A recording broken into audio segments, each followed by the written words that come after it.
నమస్తేనండి. అందరూ ఎలా ఉన్నారు? ఈరోజు ఎస్ అనే అక్షరముతో పేరు మొదలయ్యేటువంటి వారికి 2026 మరి మార్చి 19వ తారీఖు కొత్త సంవత్సరం ఈ యొక్క పరాభవ నామ సంవత్సరంలోకి అడుగుపెడుతున్నాం. నమస్తేనండి. నేను మీ రామకృష్ణిహాన్ యాస్ట్రో న్యూమరాలజీని ఈరోజు ద్రాక్షారామ టెంపుల్కి వచ్చానండి.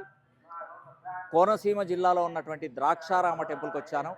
ఆ పరమేశ్వరుణ్ణి అనుగ్రహం కోరాను.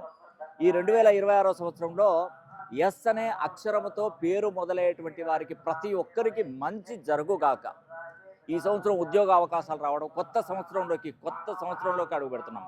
ఎస్ అనే అక్షరానికి పవర్ చాలా ఎక్కువగా ఉందండి. ఎస్ అనే నంబరు 3వ నంబర్, గురువుకు సంబంధించిన నంబరు.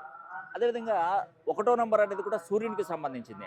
అంటే ఎస్కి ఒకవైపు 3వ నంబరు, ఒకవైపు సూర్యునికి సంబంధించినటువంటి సంఖ్య ఉండడం ద్వారా మీకు తప్పకుండా మంచి జరుగుతుంది. 2026 సంవత్సరం ఈ పరాభవనామ సంవత్సరంలో మనకు నవనాయకుల ఫలితాలలో కనుక మనం గమనించినట్టయితే రాజుగా గురువు వ్యవహరిస్తున్నాడు.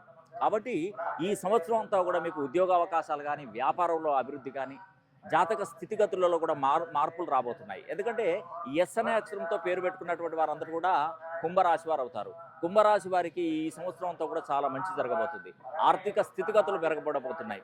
వ్యాపారంలో ముందుకు వెళ్ళబోతున్నారు. కాబట్టి ఒక్కసారి మీ పేరుని 270 డిగ్రీస్ పైన ప్రోగ్రామ్ చేసుకోగలిగితే తప్పకుండా మంచి ఫలితాలు తప్పకుండా వస్తాయని కూడా నేను మీకు ఈ వీడియో ద్వారా తెలియజేస్తున్నాను.